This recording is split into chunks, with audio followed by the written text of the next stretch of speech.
শ্রী শ্রী গুরুপদ ভরসা মাত্র সার।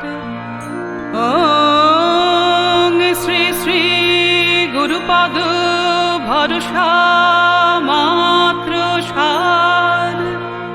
ওং শ্রী শ্রী গুরুপদ ভরসা মাত্র সার।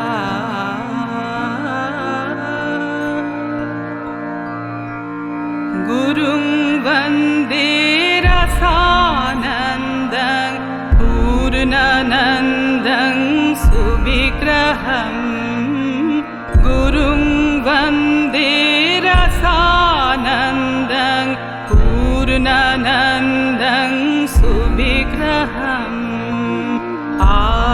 আনন্দং চিন্ময় রূপং সর্বদেবময় বিভু। গুরুং বন্দে রসানন্দং পূর্ণানন্দং সুবিগ্রহং। বন্দে পিতা বিরজানন্দ মাতা গৌরী মনোহরম। বন্দে পিতা বিরজানন্দ মাতা গৌরী মনোহরম। বন্দে মাতা রাধা রানী জগন্মাতা নমঃ। গুরুং বন্দে রসানন্দং পূর্ণানন্দং সুবিগ্রহং।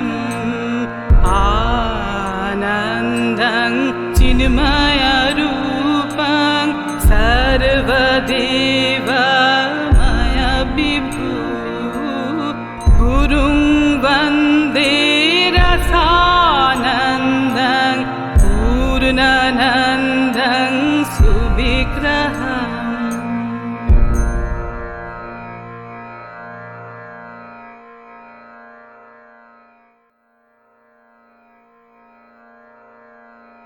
বাবা মনোহর ঠাকুর, এই যে মনোহর খ্যাপা শুধু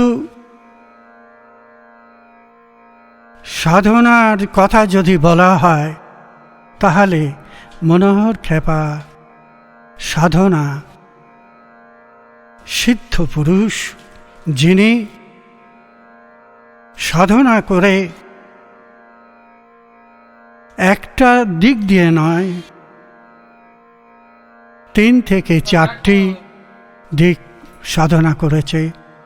সেটা হচ্ছে তন্ত্র সাধনা আছে, রাজযোগ আছে, হঠযোগ আছে। এই এতগুলি সাধনা তিনি সিদ্ধ পুরুষ। এবং সত্য কথা বলতে গেলে কি, উনি বাউলের যত গান লিখেছেন, ঝুমর সঙ্গীত থেকে রাগ প্রধান সব কিছু তিনি এই গানের মধ্যে দিয়ে গেছে। এবং তিনি নিজেও গাইতেন। তিনি নেচে, বাউলরা যেরকম গাইতেন তিনি নেচে বাউলের গান গাইতেন। সাধনা করতে করতে তিনি যখন সোনাতলি সাধু আশ্রমে থাকতেন তখন মা ছিলেন।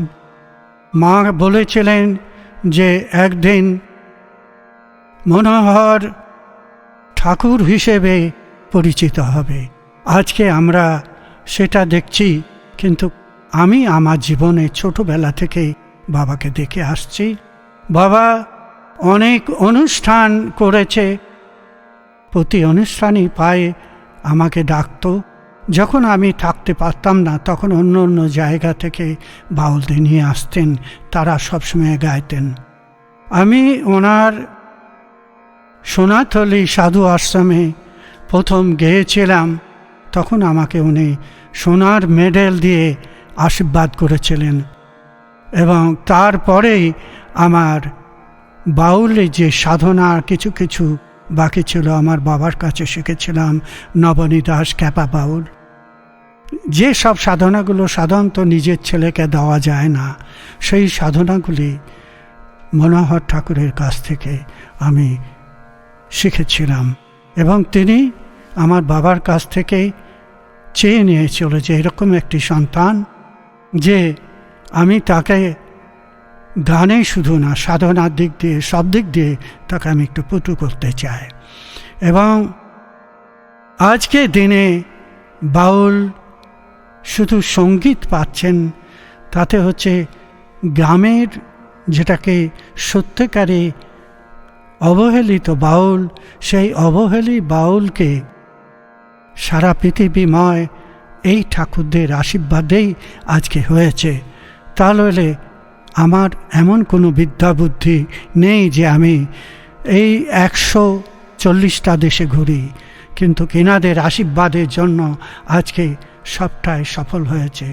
এবং আজকে আমি তার জন্য বাবার কাছে কৃতজ্ঞ এবং কোটি কোটি প্রণাম জানাই। এবং সত্যিই তিনি যা যা বলেছিলেন সেগুলো পরিপূর্ণ হয়েছে। আমি তার জন্য এইখানে শেষ করছি আমার প্রণাম জানিয়ে, যাতে আজকে গুরুর অনুষ্ঠান হচ্ছে সেখানে ওনারা বাবার কিছু গান আপনাদের কাছে, যাতে সব গুরু ভাই গুরু বোনদের কাছে পৌঁছে যেতে পারে, এই বলেই ঠাকুরকে প্রণাম জানিয়ে আমি শেষ করছি। জয় গুরু, জয় গুরু, জয় গুরু।